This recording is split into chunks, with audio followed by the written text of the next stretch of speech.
গেল 2.5 বছরে রেঞ্জ কর্মকর্তা কয়েক কোটি টাকার অবৈধ অর্থ আদায়, মাসিক আয় 10 লাখ টাকা।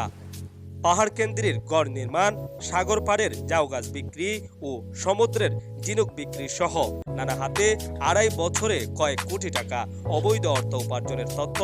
দৈনিক বাংলা, গণকণ্ঠ, মুক্ত খবর সহ বেশ কয়েকটি জাতীয় দৈনিকে প্রকাশিত হয়। কক্সবাজার দক্ষিণ বন বিভাগের আওতাধীন টেকনাফের পাহাড়চড়া শিলকালী রেঞ্জ কর্মকর্তা শফিউল ইসলামের বিরুদ্ধে নখদের হল কেন পারে আরে বা ধরে নিলে ননারে ধরে লইছে নিলেন ধরে সেদিন নাই